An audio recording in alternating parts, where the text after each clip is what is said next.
आज हम नए अध्याय की तरफ बढ़ने वाले हैं विच इज सर्पदष्ट विज्ञानीय अध्याय।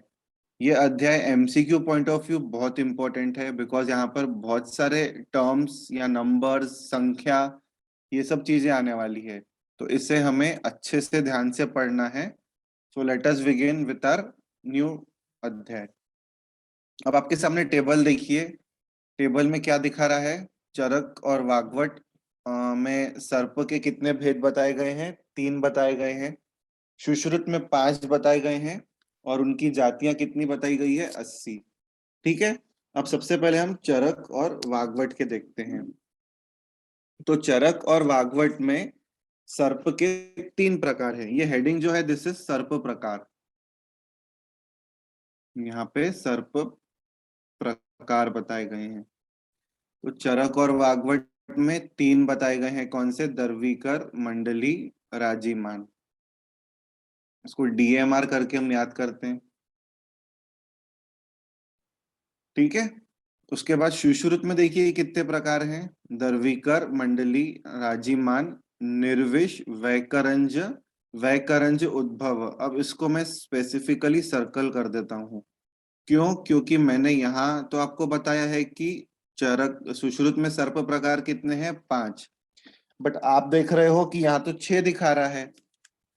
तो आप बोलोगे ऐसा कैसा? तो मेनली सुश्रुत के श्लोक में जो टर्म आया है दैट इज अशीति स्तेव सर्पानि भिद्यते पंचधा तुसा। वहां पर श्लोक में जो वर्ड आया है ना दैट इज पंचधा। मतलब सर्प के प्रकार 5 ही होते हैं। अब वैकरण जो उद्भव क्या है कि एक मंडली और राजीमान, ये दोनों मिलाकर चित्रित सर्प रहता है जिसमें मंडली और राजीमान इन दोनों हैं। और वैकरंज, इनके संयोग से एक अन्य जाति उत्पन्न होती है जिसे वैकरंज उद्भव कहते हैं। मंडली, राजीमान तथा वैकरंज, इनके संयोग से क्या होता है? एक अन्य जाति उत्पन्न होती है जिसे क्या कहते हैं? वैकरंज उद्भव। तो अगर क्वेश्चन आता है निम्न में से सुश्रुत अनुसार सर्प के प्रकार, तो क्या आंसर लिखेंगे आप? 5 ही लिखेंगे, 6 नहीं लिखेंगे। क्यों? क्योंकि क्लियर कट श्लोक में आया है कि सुश्रुत ने सर्प के 5 प्रकार ही बताए हैं। तो हमें जो श्लोक का टर्म है उसको इंपॉर्टेंस देनी है, इतना ध्यान में रखिए। ठीक है। ये हो गए सुश्रुत के अनुसार 5 प्रकार। छठवां वैकरण जो उद्भव, जिसका मैंने आपको अभी एक्सप्लेनेशन दिया। अब इसकी जातियां देखते हैं हम, ये इंपॉर्टेंट है यहाँ पर। जो 5 प्रकार के सर्प पढ़े हमने और अलग से एक पढ़ा वैकरंज उद्भव। अब इसकी जातियां कितनी है? कुल 80 जाति है।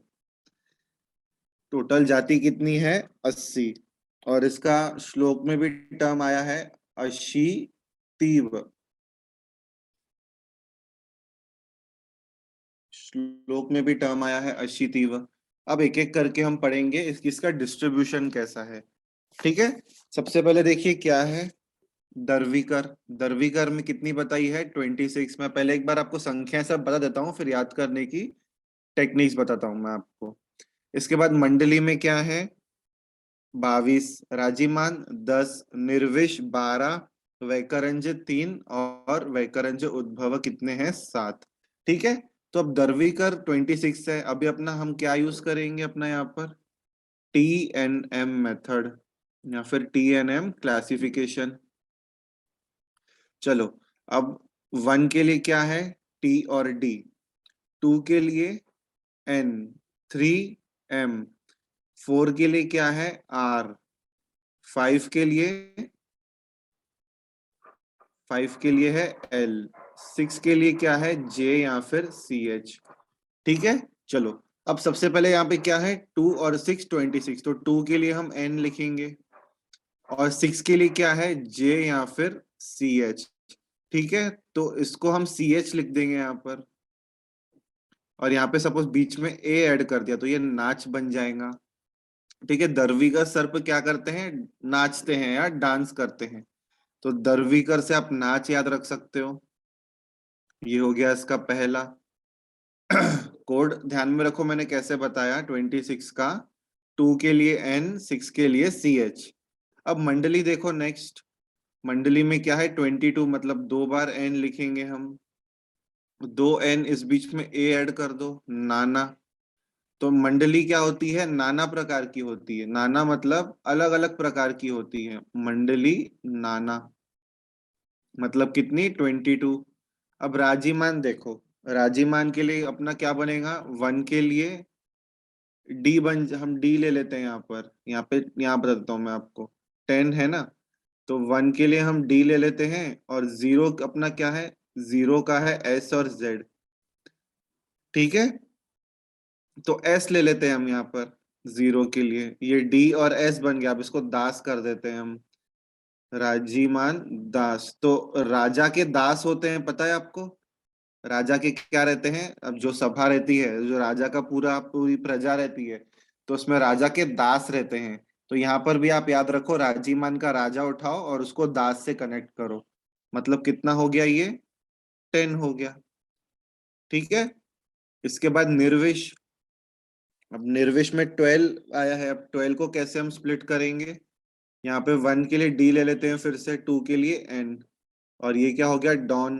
तो निर्विश अपना कैसा है, डॉन है, कोई भी विश नहीं है तो वो कैसा है, डॉन है, ठीक है। अब यहाँ पे देखो वैकरंज है 5th वाले पे, अब वैकरंज में से हमारे काम का सिर्फ करंज है, यहाँ पर सिर्फ करंज काम का है, क्यों, अब हमें राइमिंग लगाना है, क्यों, क्योंकि ये सिंगल डिजिट है, जहां जहां पे डबल डिजिट है वहां पे हमने क्या लगाया, TNM लगाया पहले 4 पे।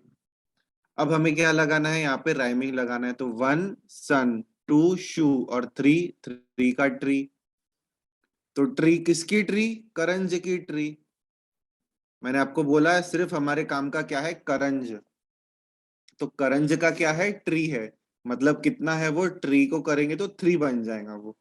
इस तरह से ये टेबल अपने को याद करना है। अब लास्ट देखो, वैकरंज उद्भव, उद्भव अभी देखो यहाँ पे सिर्फ उद्भव ध्यान में रखो, क्योंकि करंज ऑलरेडी आपने ध्यान में रखा है, तो 2 बार करंज आएगा तो कंफ्यूज हो जाओगे आप एग्जाम में, तो सिर्फ उद्भव ध्यान में रखो। उद्भव मतलब क्या, बर्थ, बर्थ, बर्थ हो, उद्भव को एक प्रकार से क्या बोलते हैं, ओरिजिन होना या फिर बर्थ होना, ठीक है। तो बर्थ कहाँ होता है, हेवन में होता है।